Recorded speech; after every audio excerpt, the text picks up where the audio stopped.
अस्मत् आचार्य पर्यंत स्मर्यात् गुरु परंपरा। पावन महान गुरु परंपरा में आदि शंकराचार्य जी के चरण कमलों पर नतमस्तक होते हुए महानुभाव महामंडलेश्वर जी विराजमान है, व्यासपीठ पर दीदी विराजमान है। आप सबके चरणों में भी नमन करते हुए मेरे गुरुजी स्वामी ईश्वरानंद गिरी महाराज जो ब्रह्मलीन हैं और उनके शिष्य जो भी मेरे गुरु हैं स्वामी सत्यव्रत शंकराश्रम जी, उन सारे गुरुओं के चरण कमलों पर नतमस्तक होते हुए माँ सरस्वती की कृपा से आप सबके समक्ष यहाँ खड़ा रहने का बल मुझे मिला है। सर्वप्रथम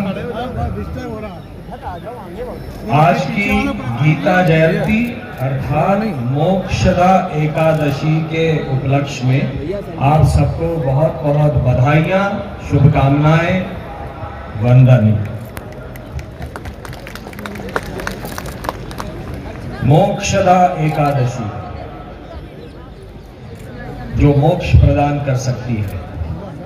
गीता जयंती को मोक्षदा एकादशी क्यों कहा गया? इसकी अलग अलग कहानियां हैं, 2-3 कहानियां हैं, लेकिन जो कहानी मुझे भाती है वो ये है क्योंकि गीता का सार अपने जीवन में उतारने के बाद मोक्ष क्रम प्राप्त है, वरना मोक्ष नहीं मिलेगा मनुष्य जीव को। और इसीलिए गीता जयंती को मोक्षदा एकादशी कहा गया है, बल्कि मोक्षदा एकादशी के दिन गीता जयंती का ये महत्व है। हमारे फैंस तो भगवान ने करवा लिया, जो भी करवा लिया हमसे, हमने कुछ नहीं किया। कल से जब से मैं यहाँ आया हूँ, नाट्यांगन यहाँ की जो संस्था है, अवधेश कुमार मिश्र जी हैं, अनु गोयल जी हैं, ये सारे वो संस्था चलाते हैं। जब से आया हूँ चक्रव्यूह नाटक का मंचन करने के लिए, लोगों का इतना असीम प्रेम और सम्मान मुझे मिल रहा है, और उसी भाव से कुछ लोग मुझे ये भी कह रहे हैं कि आपने जो काम कर लिया इसके कारण आपका मोक्ष तो तय है।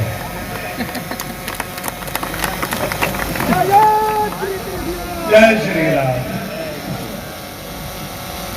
मैंने जितना दर्शन पढ़ा है गुरुओं के चरणों में बैठकर, उससे मैं इतना समझा हूं कि जब तक अपने मन की, आत्मा की सारी इच्छाएं, आकांक्षाएं तृप्त नहीं हो जाती, तब तक मोक्ष प्राप्त नहीं होता है ना। मोक्ष कैसे प्राप्त होगा? जब मन में ये इच्छा है कि मुझे रंगीन कपड़े पहनने हैं, मुझे ये बहुत बड़ी गाड़ी चाहिए, मुझे 10 बंगले खरीदने हैं, 50 एकड़ जमीन चाहिए। जब तक ये सारी इच्छाएं, आकांक्षाएं आत्मा से जुड़ी हुई है, आत्मा उसमें लीन है, लिप्त है, तब तक मोक्ष संभव नहीं है।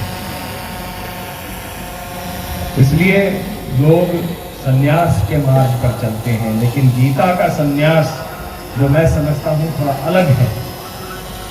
कृष्ण इस जीवन में रहकर ही किस प्रकार से हम संन्यस्त वृत्ति से यहाँ रह सकते हैं और इसी जीवन में मोक्ष कैसे प्राप्त कर सकते हैं, ये हमें गीता सिखाती है। इसलिए संन्यास अर्थात मेरे लिए जिस जीवन का न्यास ही सत पर आधारित हो, वो है सत न्यास अर्थात संन्यास।